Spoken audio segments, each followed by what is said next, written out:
Directed Republican effort to repeal Obamacare, legislation known as the Graham-Cassidy bill. The 7-year quest to repeal Obamacare has taken on new life this week. People are starting to think that it has a chance. My Republican colleagues are certainly recognizing the fact that if we don't pass something, Obamacare remains the law of the land. So anybody saying, well, it just doesn't do enough, it leaves 90% of Obamacare in place, well, a no vote leaves 100% of Obamacare in place. On a sign of just how optimistic Republicans are, Majority Leader Mitch McConnell has decided to bring the bill up for a vote next week. The renewed push has left many senators scrambling to figure out what exactly is in the bill and how would it affect their states. Republicans have 11 days to pass the bill using a process that keeps the minority Democrats from blocking the proposal. Here's what we know about the legislation. If enacted, it would replace Obamacare's insurance subsidies with lump sum grants to states. It would end the individual mandate, which brings the young, healthy payers into the market. It would end requirements that employers provide health care to their workers and end the requirement that insurers can't deny coverage or charge more for pre-existing medical conditions, something that President Trump himself promised he wouldn't do. What's not in the bill? Opioid funding, a former must-have for moderate Republicans whose states have been hard hit by the opioid epidemic. All eyes are now on 3 senators who killed the last attempt. Senator Susan Collins of Maine, who is leaning no. Senator Lisa Murkowski of Alaska, and Senator John McCain of Arizona. Republicans already have one firm no. That's Rand Paul of Kentucky. This is not repeal. It's not even, it's barely Obamacare light. It keeps Obamacare. So Mitch McConnell needs 50 votes with the help of the vice president. He can't afford to lose more than 2. The bill's already losing support from big state governors across the country, like Governor Chris Christie of New Jersey. And yesterday, a bipartisan group of 10 governors, including Governor John Kasich of Ohio, opposed the bill because of its partisan approach. For more now, I'm joined by Governor John Kasich of Ohio. Governor Kasich, thank you. What is wrong with this bill? Well, Chris, what it does is it takes the Medicaid expansion along with the money that was set aside to provide subsidies to people so they could buy health care. It cuts it right off the bat by 17%. It has no guardrails to protect people who are the mentally ill, the drug addicted, the chronically ill. And you mentioned this business of the pre-existing condition. Yeah, it's right.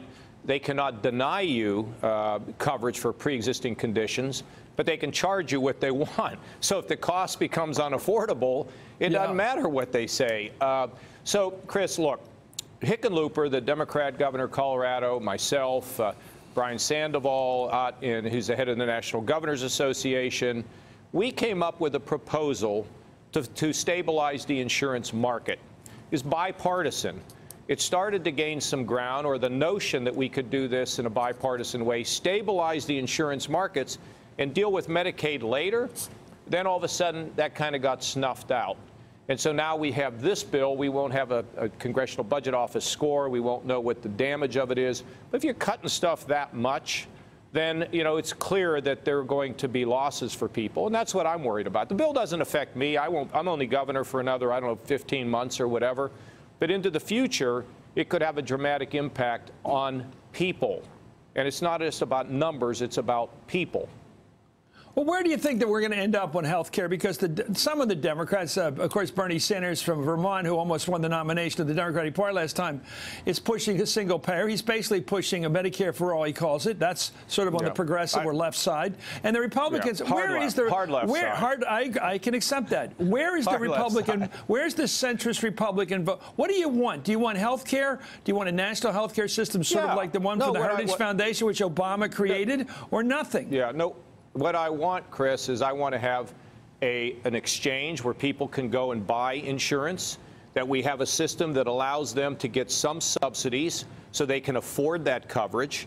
Right. I would like to be able to reform Medicaid, to give ourselves some more flexibility, but with guardrails. One of the things that we proposed in our insurance reform was to give states the flexibility to create their own program and let states that want to cling or support Obamacare could still do it. And if Republicans or any governor wanted to have more flexibility, they just had to meet a couple conditions. You just couldn't offer somebody coverage that wasn't very meaningful. And secondly, you couldn't drop a bunch of coverage for a population. And it still continued to say that we need to cover people for pre-existing conditions. This can be done. And they were starting down the right road. Lamar Alexander, Patty Murray, and then all of a sudden, I don't know, smells a little bit like politics to me. The thing was declared dead.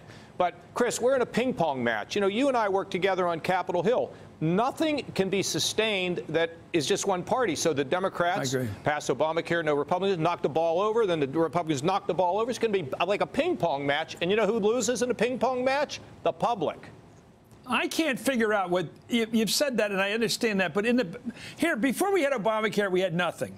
Then we have Obamacare, which isn't perfect. Everybody admits that, even some progressives, and certainly moderate Democrats agree there's a mistake, and moderate Republicans. So why? So we're not going back to square one. We're going to something that's a hybrid, something of Obamacare that needs to be fixed. Why can't we just agree on fixing Obamacare? Well, I think, Chris, that's what I'm trying to tell you, what Hickenlooper and a bunch of us bipartisan proposed, that we get the insurance market stabilized, and there were ways in which to do it, which also had guardrails, so people were going to be protected.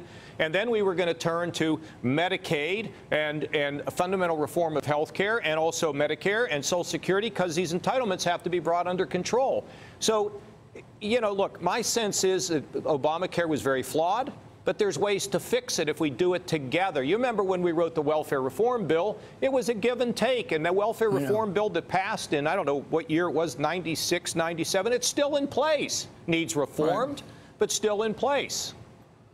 Well, where are you on politics right now? You just mentioned that you're going to end your governorship in a year and a half, or a little less than a year and a half. Do you plan to run for president in 2020? No, I don't plan anything other than get through today. Hopefully this interview doesn't screw me up. Be a good governor. And then I don't know what the future is going to bring, Chris. I want to have a voice out there. And I honestly, as hard as it is to believe, I know things will happen that will be good. I mean, the Lord will provide, he'll fulfill the purpose of my life, and I'll go with it. I'm not panicked. Do I seem panicked? I'm pretty calm about everything. I don't think you are, but let me ask you this. If you had to go into a voting booth and you had two names on the general election ballot, one was Bernie Sanders, one was Donald Trump, who'd you vote for?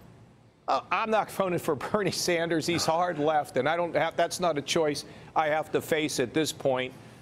Look, can you be an alternative to both of them? Can you offer yourself as an alternative, as a third-party candidate? Chris, I'm not doing anything now to plan other than to have an organization so I can do these kinds of things that I'm doing and say the things I'm saying now. Because you know what? There aren't a lot of people that come on your show and talk about this that are Republicans because they get ouched, you know? But I can do it, and I want to continue to do it, and I don't really know what the future brings. Maybe I can, you know, co-host Hardball. You never know. Okay, thank you for that. Keeping all your options open, including that one. Thank you, Governor John Kasich.